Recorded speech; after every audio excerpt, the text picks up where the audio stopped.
নমস্কার বন্ধুরা, ভালোবাসা রান্নাঘরে তোমাদের সবাইকে স্বাগত জানাই। আজকের আমরা নিয়ে চলে এসেছি, দেখো চালতা দিয়ে করব টক ঝাল মিষ্টি চালতার আচার। আজকের ওয়েদারটা দেখো, সকাল থেকেই একদম মেঘলা মেঘলা করে রয়েছে। এই মেঘলা ওয়েদারে এই চালতার আচার হলে টক ঝাল মিষ্টি মিষ্টি কিন্তু ভালোই লাগবে। তোমরা ভিডিওটা পুরোটা দেখো, আমরা রান্না করে এটা দেখাচ্ছি, তোমাদের সাথে শেয়ার করছি। ভিডিওটা পুরো দেখতে থাকো। আমি চালতাটা কেটে নিচ্ছি, চলো তুমি উনুনটা ধরিয়ে ফেলো।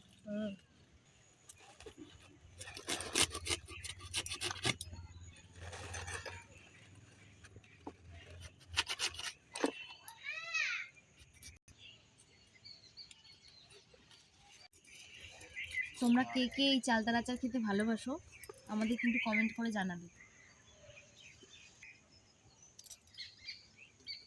ছোটবেলায় স্কুল থেকে ফেরার পথে এই চালতার আচার কিনে খাওয়ার মজাটাই আলাদা ছিল, বলো? ছোটবেলার দিনগুলোই খুব সুন্দর হয়। চালতার আচার খেতাম আর জিভগুলো লাল হয়ে যেত, খেতেও টেস্ট লাগতো।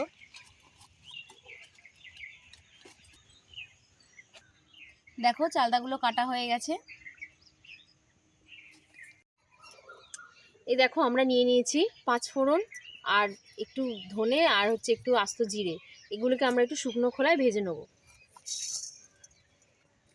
তার সাথে দিয়ে দিলাম 2টো শুকনো লঙ্কা।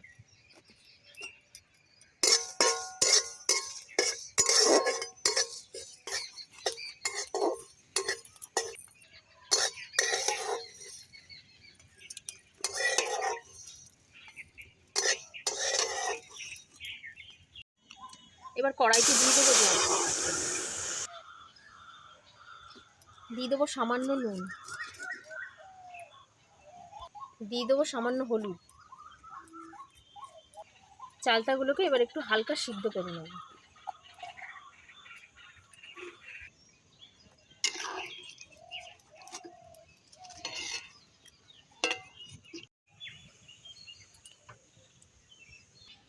এই ভেজে রাখা মশলাটা এবার বেটে নেব।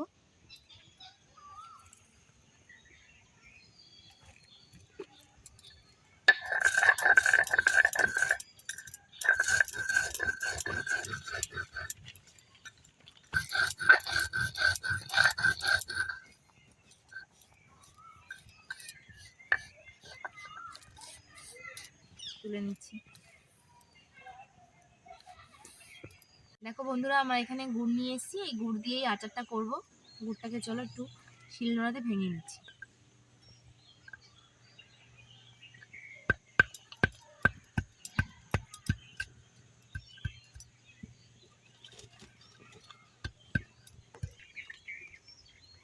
চালতাটা সিদ্ধ হয়ে গেছে, এবার তুলে নেব।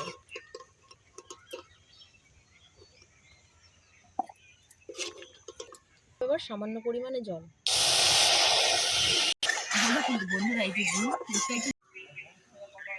এইবারে গুড়গুলো দিয়ে দেবো।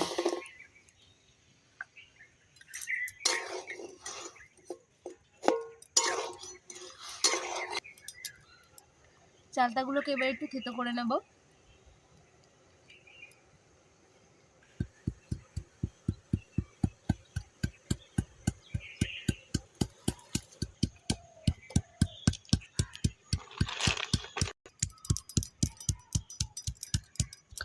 চালতাগুলোকে ভালো করে থেতো করে নিচ্ছি, কারণ মশলাগুলো যেন ভালোভাবে ঢোকে, খেতেও ভালো লাগবে। চালতাগুলোকে এবার দিয়ে দেবো।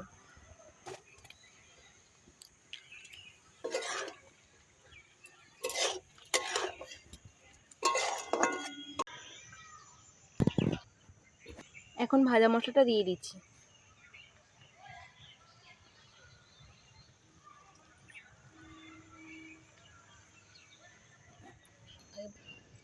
এই ভাজা মশলাটা দেওয়ার পর কিন্তু চালতার মেন সেন্টটাই হচ্ছে আসল। চালতাটা কিন্তু খেতেও দারুণ লাগবে, এই মশলাটাই মেন।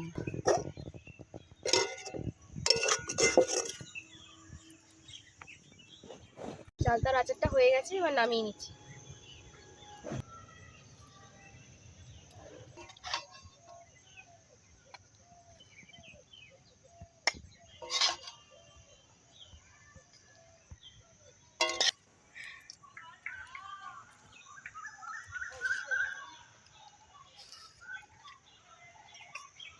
খুব সুন্দর হয়েছে, দারুণ লাগছে, মশলাগুলো বেশ সুন্দর ঢুকেছে, খেতেও ভালো লাগছে। ঝাল ঝাল টক টক। তোমরা বাড়িতে সবাই অবশ্যই বানিয়ে খাবে এবং আমাদেরকে জানাবে কেমন হয়েছে। আজকের ভিডিওটা আমাদের এই পর্যন্তই, আবার আসছি পরবর্তী একটা নতুন ভিডিও নিয়ে।